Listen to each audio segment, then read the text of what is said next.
ರಾಜ್ಯ ರಾಜಕೀಯಕ್ಕೆ ಮತ್ತೆ ಎಚ್ಡಿಕೆ ರೀ ಎಂಟ್ರಿ 2028ರ ಚುನಾವಣೆಗೂ ಮುನ್ನವೇ ದಳಪತಿ ಮರು ಪ್ರವೇಶ. ರಾಜ್ಯ ರಾಜಕೀಯಕ್ಕೆ ಮತ್ತೆ ಎಚ್ಡಿಕೆ ರೀ ಎಂಟ್ರಿ. 2028ರ ಚುನಾವಣೆಗೂ ಮುನ್ನವೇ ದಳಪತಿ ಮರು ಪ್ರವೇಶ. ಕೇಂದ್ರ ಸಚಿವ ಸ್ಥಾನ ತೊರೆದು ರಾಜ್ಯಕ್ಕೆ ಎಚ್ಡಿಕೆ ಎಂಟ್ರಿ.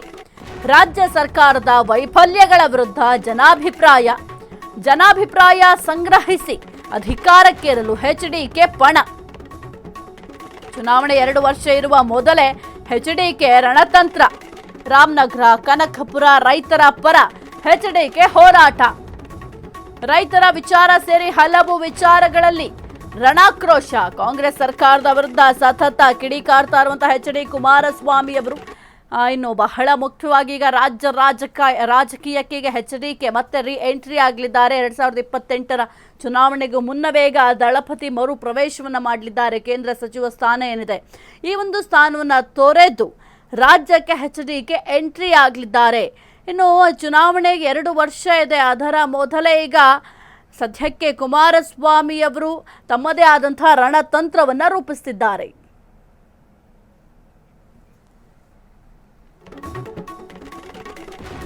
ಸಿಎಂ ಡಿಸಿಎಂ ವಿರುದ್ಧ ಮುಗಿಬಿದ್ದ ಎಚ್.ಡಿ. ಕುಮಾರಸ್ವಾಮಿ. ರಾಜ್ಯ ಸರ್ಕಾರಕ್ಕೆ 3 ವರ್ಷ ಪೂರೈಕೆಯ ಹಿನ್ನೆಲೆ ಎಚ್ಡಿಕೆ ವಾಗ್ದಾಳಿ. ಬಿಡದಿ ಟೌನ್ಶಿಪ್ ವಿಚಾರದಲ್ಲಿ ಸರ್ಕಾರದ ವಿರುದ್ಧ ಹೋರಾಟ.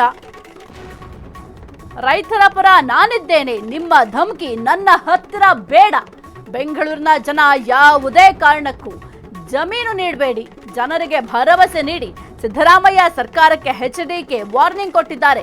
2 ವರ್ಷದ ಮೊದಲೇ ಚುನಾವಣೆಯ ರಣತಂತ್ರವನ್ನ ದಳಪತಿ ಅವರು ರೂಪಿಸ್ತಾ ಇದ್ದಾರೆ. ಒಂದ್ ಕಡೆ ಬಿಜೆಪಿ ಜೊತೆ ಪಕ್ಷದ ಸ್ಥಾನವನ್ನ ಭದ್ರಪಡಿಸಲು ಪ್ಲಾನ್. ಪರೋಕ್ಷವಾಗಿ ತಾವೇ ಸಿಎಂ ಎಂಬುದನ್ನ ಹೇಳಿದ್ರ ಎಚ್ಡಿಕೆ. ಹಾಗಾದ್ರೆ ಬಿಡದಿ ಟೌನ್ಶಿಪ್ ರಾಜಕೀಯದ ಮತ್ತೊಂದು ತಂತ್ರನ ಇದು. ತಮ್ಮ ಸ್ಥಾನ ಭದ್ರಪಡಿಸಿಕೊಳ್ಳಲು ಡಿಸಿಎಂ ಡಿಕೆಶಿ ಟಾರ್ಗೆಟ್. ಮುಂದೆ ಚುನಾವಣೆಯಲ್ಲಿ ನಾವೇ ಗೆಲ್ತೀವಿ ಅಂತ ಎಚ್.ಡಿ. ಕುಮಾರಸ್ವಾಮಿ ಅವರು ಹೇಳ್ತಾ ಇದ್ದಾರೆ. 2028ರ ಚುನಾವಣೆಗೆ ಈಗಿನಿಂದಲೇ ಕಸರತ್ತನ್ನ ಮಾಡ್ತಾ ಇದ್ದಾರೆ. ರಾಜ್ಯ ಸರ್ಕಾರಕ್ಕೆ 3 ವರ್ಷ ಪೂರೈಕೆ ಆಗಿದೆ. ಇದರ ಬೆನ್ನಲ್ಲೇ ಕುಮಾರಸ್ವಾಮಿ ಅವರು ವಾಗ್ದಾಳಿಯನ್ನು ನಡೆಸಿದ್ದಾರೆ. ಬಿಡದಿ ಟೌನ್ಶಿಪ್ ವಿಚಾರದಲ್ಲಿ ಸರ್ಕಾರದ ವಿರುದ್ಧ ಹೋರಾಟ ಮಾಡ್ತಾ ಇದ್ದಾರೆ. ರೈತರ ಪರ ನಾನಿದ್ದೇನೆ, ನಿಮ್ಮ ಧಮಕಿ ನನ್ನ ಹತ್ತಿರ ಬೇಡ. ಬೆಂಗಳೂರಿನ ಜನ ಯಾವುದೇ ಕಾರಣಕ್ಕೂ ಕೂಡ ಜಮೀನನ್ನು ನೀಡಬೇಡಿ ಎಂಬ ಸಂದೇಶ ಕೊಟ್ಟಿದ್ದಾರೆ. ಇನ್ನು ಜನರಿಗೆ ಭರವಸೆಯನ್ನು ನೀಡಿ ಸಿದ್ದರಾಮಯ್ಯ ಸರ್ಕಾರಕ್ಕೆ ಈಗ ಎಚ್.ಡಿ. ಕುಮಾರಸ್ವಾಮಿ ಅವರು ವಾರ್ನಿಂಗ್ ಕೊಟ್ಟಿದ್ದಾರೆ. 2 ವರ್ಷದ ಮೊದಲೇ ಚುನಾವಣೆಯ ರಣತಂತ್ರವನ್ನು ಈಗ ದಳಪತಿಯವರು ರೂಪಿಸ್ತಾ ಇದ್ದಾರೆ. ಯಾಕೆಂತಂದ್ರೆ ಏನಾದರೂ ಒಂದು ವೇಳೆ ಈ ಒಂದು ಬಿಜೆಪಿ ಮತ್ತೆ JDS ಈಗ ಆಲ್ರೆಡಿ ಮೈತ್ರಿ ಆಗಿದೆ. ಮುಂಬರುವಂತಹ ಎಲೆಕ್ಷನಲ್ಲೂ ಕೂಡ ಮೈತ್ರಿ ಮುಂದುವರಿಯುವ ಸಾಧ್ಯತೆಗಳಿದ್ದಾವೆ ಎಂಬ ಮಾತುಗಳು ಕೂಡ ಬಹಳ ಚರ್ಚೆ ಆಗ್ತಾ ಇದೆ. ಈಗ ಮುಂದೆ ಏನಾದರೂ ಬಿಜೆಪಿ ಮತ್ತೆ JDS ಮೈತ್ರಿಯಾಗಿ ಎಲೆಕ್ಷನ್ ಅನ್ನ ಫೇಸ್ ಮಾಡಿದಂತಹ ಸಂದರ್ಭದಲ್ಲಿ ಯಾರಾಗ್ತಾರೆ ಸಿಎಂ?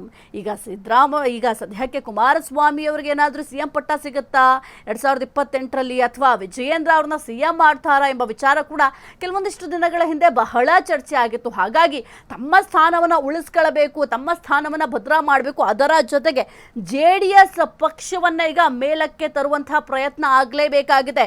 ತಳಮಟ್ಟದಿಂದ ಮತ್ತೊಮ್ಮೆ JDS ಪಕ್ಷವನ್ನ ಸ್ಟ್ರಾಂಗ್ ಮಾಡಬೇಕು ಅಂತಂದ್ರೆ ಮತ್ತೆ ಕುಮಾರಸ್ವಾಮಿ ಅವರು ಈ ಒಂದು ರಾಜಕೀಯಕ್ಕೆ ಎಂಟ್ರಿಯನ್ನ ಕೊಡಲೇಬೇಕಾಗಿದೆ. ಈಗ ಸದ್ಯಕ್ಕೆ ಕೇಂದ್ರ ಸಚಿವರಾಗಿದ್ದಾರೆ.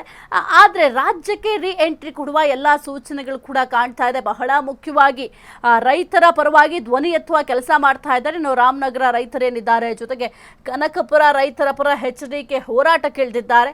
ರೈತರ ವಿಚಾರ ಸರಿ ಹಲವು ವಿಚಾರಗಳಲ್ಲಿ ರಣಾಕ್ರೋಶವನ್ನು ವ್ಯಕ್ತಪಡಿಸಿದ್ದಾರೆ. ಜೊತೆಗೆ ಈಗ ಕಾಂಗ್ರೆಸ್ ಸರ್ಕಾರ ಅಧಿಕಾರಕ್ಕೆ ಬಂದು 3 ವರ್ಷ ಆಗಿದೆ. ಇದರ ಬೆನ್ನಲ್ಲೇ ಯಾವ ರೀತಿ ಅಭಿವೃದ್ಧಿ ಕೆಲಸಗಳನ್ನ ಮಾಡಿದ್ದಾರೆ. ಜೊತೆಗೆ ಬಿಡದಿ ಟೌನ್ಶಿಪ್ ವಿಚಾರದಲ್ಲೂ ಕೂಡ ಸರ್ಕಾರದ ನಿಲುವನ್ನ ಖಂಡಿಸಿ ಕುಮಾರಸ್ವಾಮಿ ಅವರು ತೀವ್ರ ಆಕ್ರೋಶವನ್ನ ವ್ಯಕ್ತಪಡಿಸಿದ್ದಾರೆ.